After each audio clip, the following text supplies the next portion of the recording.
हाँ, आप पूछ रहे हैं कि सेंटीमेंट नेगेटिव और गैप अप ओपनिंग, इम्तियाज ही मैसेज कर रहे हैं।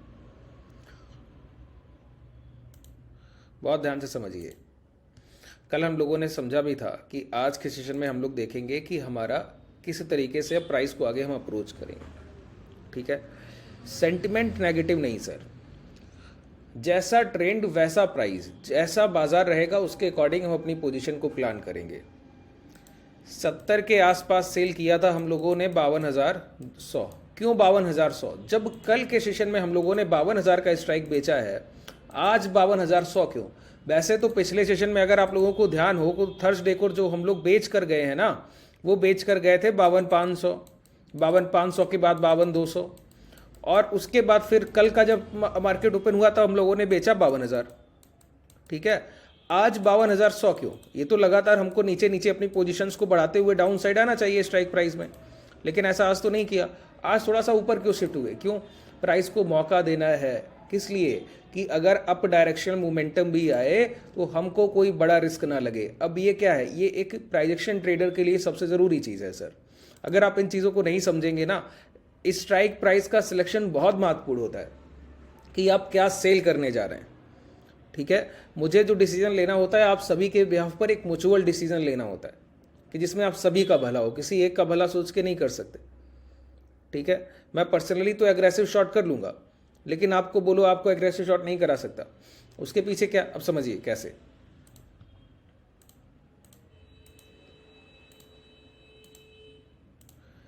मैंने आपको बताया कि 52,100 को सेल कीजिए और 90 के ऊपर प्राइस रुके तो वहां पर आपको स्ट्रेंगल कन्वर्ट करना है।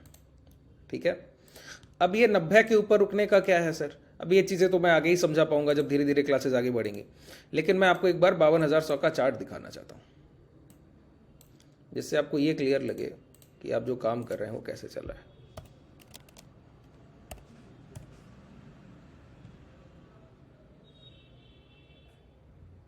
ये इसकी क्लोजिंग रिसेंटली हमको मिली है 55 रुपये के आसपास। ठीक है, और ये जो प्राइस है यहाँ पे देखिए, ये 90 का इसका प्राइस रेंज रहा, ये 90 का भाव है, ये देख पा रहे हैं, ये 90 के अब प्राइस का क्लोजिंग करना मुश्किल हो गया सर।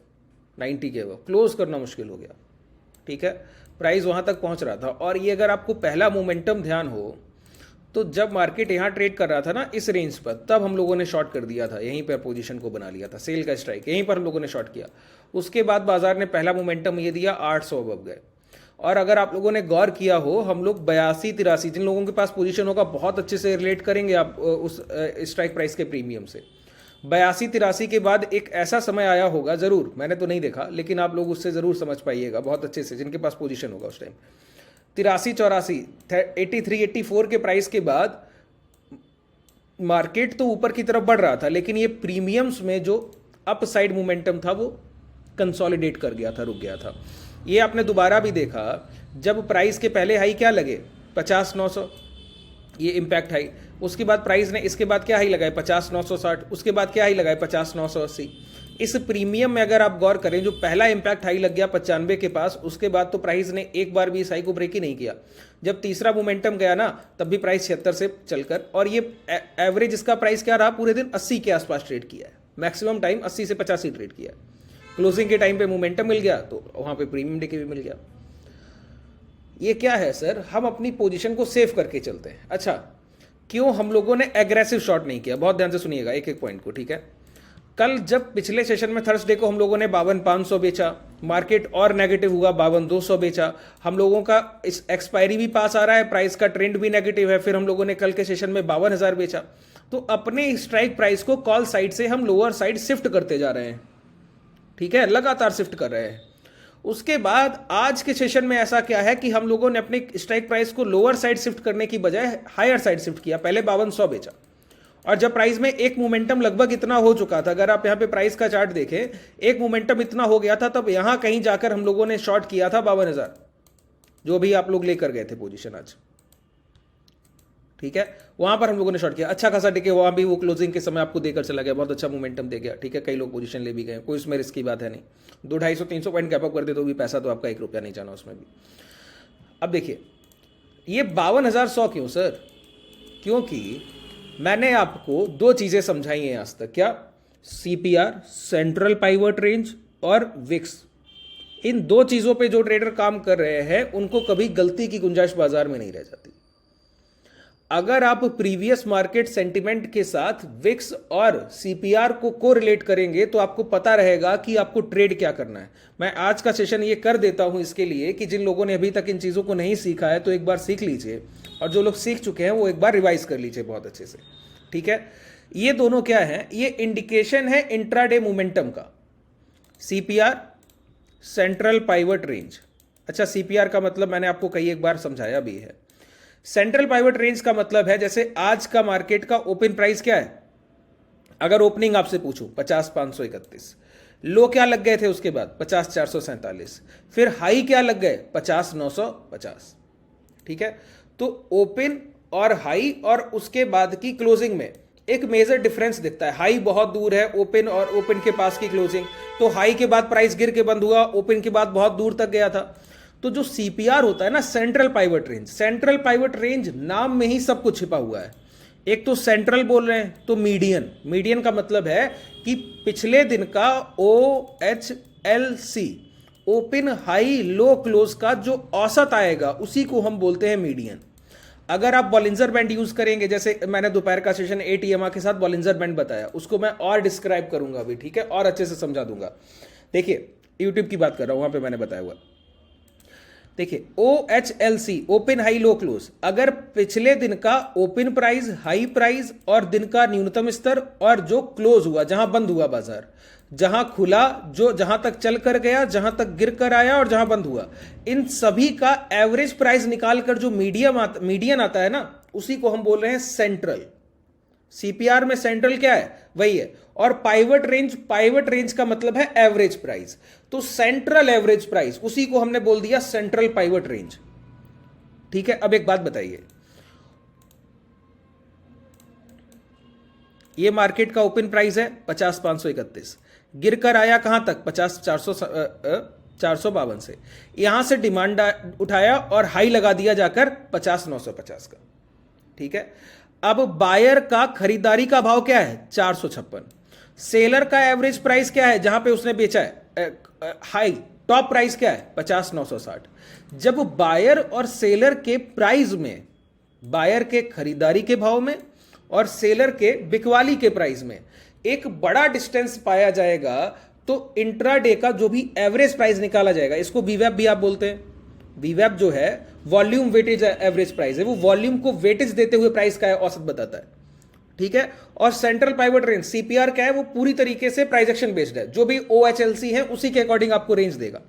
जब आपका खरीदार यहां पर बैठा है, बिकवाल बैठा है यहां पर, बाजार क्लोज कर रहा है यहां पर, तो तीनों में एक मेजर डिफरेंस देखने को मिलता है कि नहीं मिलता? एक वॉलेटिलिटी देखने को मिलती है कि नहीं मिलती?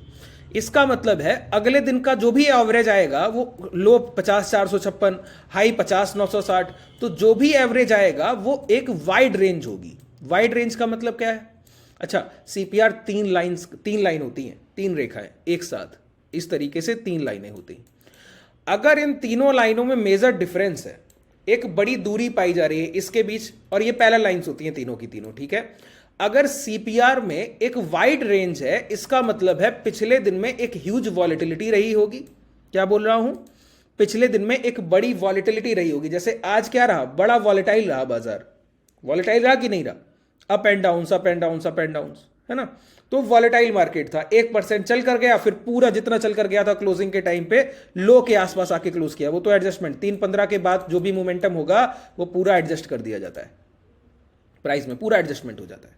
ठीक है? तो 3-15 के पास जितनी गिरावट है वो पूरा एडजस्टमेंट प्राइस है। तो सीपीआर में अगर वाइड रेंज कब पाया जाएगा? सेंट्रल, पिछले दिन का औसत प्राइस का एक रेंज अगर बड़ा हुआ एवरेज प्राइस का, क्योंकि बायर यहां बैठे हैं, सेलर यहां बैठे हैं, क्लोजिंग मार्केट यहां पर है, तो इसका मीडियन ये रहा। और अपर लाइन और लोअर लाइन, इन तीनों लाइंस के बीच में अगर डिफरेंस है, इसका मतलब है बायर सेलर प्राइस में क्या है? एक बड़ी दूर दूर अपनी पोजीशंस को बनाकर बैठे, कोई छोटी रेंज नहीं है उनका। अब एक बात बताइए, प्राइस में मोमेंटम कैसे होता है? प्राइस में मोमेंटम आता है प्रेशराइज होने से। प्रेशराइज होने का मतलब क्या है सर? एनर्जी। एनर्जी का आप लोग थर्मोडायनामिक्स पढ़ते होंगे जब आपने पढ़ा होगा अपनी लाइफ में, तो वहाँ पर आपको सिखाया जाता है, हम लोगों को सभी को सिखाया गया, मैं तो विद्या मंदिर के स्कूल में पढ़ा उस टाइम पे, तो हम लोगों को सिखाया गया एनर्जी ना तो बनाई जा सकती है और ना उसको डिस्ट्रॉय किया जा सकता है, ऐसे वो ट्रांसफॉर्म होगी, एक यूनिट से दूसरी ट्रांसफॉर्म होगी एनर्जी, ठीक है। वही प्राइस में अगर कहीं डिमांड बनेगा तो उसका इंपैक्ट जो होगा उसका वो दिखेगा आपको प्राइस में। अगर एक बात बताइए, अगर 100 रुपए की खरीदारी है बायर्स की, ठीक है, और 110 की सप्लाई है सेलर्स की, खरीदार 100 रुपए पे खरीदते हैं, सेलर 110 पे बेच रहे हैं। अब ना तो बायर इस रेंज के ऊपर खरीदना चाहता है, ना सेलर इस रेंज के नीचे बेचना चाहता है, तो प्राइस क्या करेगा?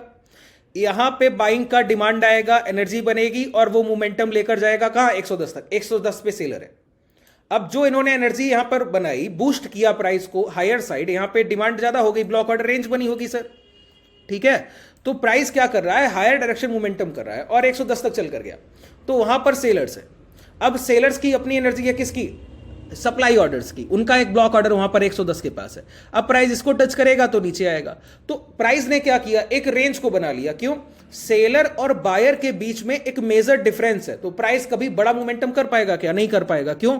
बायर और सेलर के बीच में जो डिफरेंस है वो इंपैक्ट ऑफ डिमांड आएगा, उसको रेजिस्टेंस के पास खत्म कर देगा। जो इंपैक्ट ऑफ सप्लाई आएगा सप्लायर का, वो डिमांड के पास खत्म हो जाएगा। तो 100 रुपए पे खरीदारी हुई, डिमांड ऑर्डर बने और 110 के पास प्राइस का मोमेंटम पहुंचते पहुंचते बिल्कुल न्यूट्रल हो जाएगा। 110 से सप्लाई आई, 100 रुपए के आसपास प्राइस पहुंचते पहुंचते बिल्कुल न्यूट्रल हो जाएगा। यही रिसेंट टाइम फ्रेम पर अगर आप लोग बैंक निफ्टी का चार्ट देखें तो जो पिछले महीने का प्राइस एक्शन है वो आपको यही बता रहा है। देखिए मैं आपको दिखाऊं, कोई भी daily time frame, hourly, 2 hourly, जो आप लगा लीजिए।